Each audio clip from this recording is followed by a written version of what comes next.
We're standing here with Gina, who actually works for Sustainable Works for the city of Santa Monica.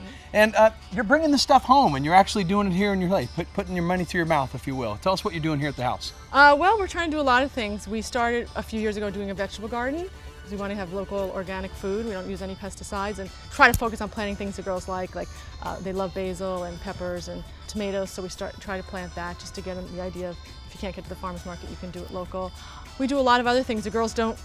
Way back we started zero trash lunches where there's no trash created at the end of their lunch. We have little containers and they get to kind of help us decide what they want to eat that day, so that we kind of make sure they're going to eat it and try to give them some sweet treats and stuff, but also have some healthy vegetables in there and no trash at the end. Well, tell me a little bit more about what you do here in the home, stuff that maybe other folks can do that's fairly easy to be sustainable. Well, one of the things we really try to do is just shut off lights and shut off appliances when not in use, and that's something I kind of reiterate with the girls over and over. Most of our furnishings are vintage. We try not to buy new when we can. We try to buy used. We compost, so we try to really limit the stuff that goes into the landfill.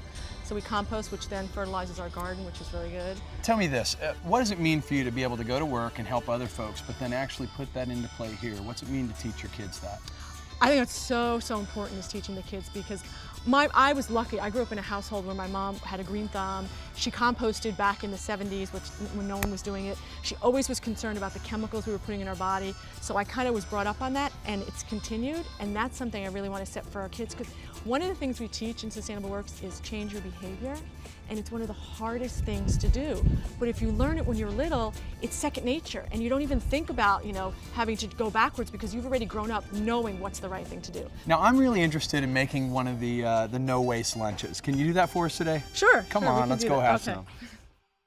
Gina, part of the fun of this is that you get your whole family involved and you spend some extra time together. What are you going to send them for first? Well, we're going to make some lunches, and one of their favorite things is tomato, basil, and mozzarella sandwiches with balsamic vinegar and olive oil. Oh, yum. And some bell pepper. They love they call it dipping sauce, so they always get some dressing to dip the vegetables in. Right on. So that's what we're going to make.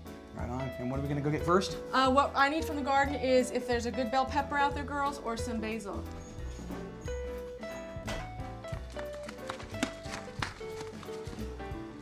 This is perfect.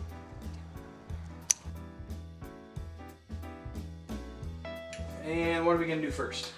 First we saturate the bread with some olive oil. Here, Mom. Basil sauce. Okay. All right. You have to wash that. Thank you. So spread the oil a little bit around and some balsamic vinegar. So after the oil and vinegar? Then we start layering. We use the mozzarella cheese. And then I like to put the tomatoes next, because I don't like them near too close to the bread, because then the sandwich will be soggy by the time they get to school. Great idea, yeah. A little bit of water, that's good. Since it's organic from the garden, you don't have to rinse it too much. You kind of just want to get any dirt off. We layer that, and the more the better, in my opinion. And then we put the top on. And then I always slice it, because one sandwich is probably too big. And my kids always like on the side some sort of vegetable, and they like to do a dipping sauce. So I'm going to wash the bell pepper, slice it up, and we'll prepare the side snack. And then we pack their lunch, and that goes in there. And then they always have a reusable water bottle that they use all the time. This is for Abigail, the younger daughter, and it's no trash. That is great. A no-waste regular, lunch. typical, yep, every day. That's a lot easier than I thought it would be. Bye, you guys. Bye, Mom. Bye. I love you, sweetie. Have a good day. Bye. Well, that was a lot easier than I thought it was. Pretty simple. Yeah. Not bad at all. Well, how can folks find out how to do this in their home? Well, first thing they can do is join a Green Living Workshop. Sustainable Works runs a 6-week program where we teach you all about simple things you can do at home, like we showed today, that you can really help become sustainable.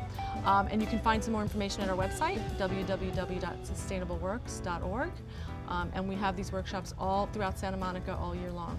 Folks, a lot of times you think being green's tough, but this is actually really easy. You got to go to the website and support this and try to do this in your own home. It's going to bring your family closer. Hey guys, we had a lot of fun today. We learned some things, didn't we? Make sure you tune in next time. For Natalie Horton and Todd Weatherill, don't forget to be green.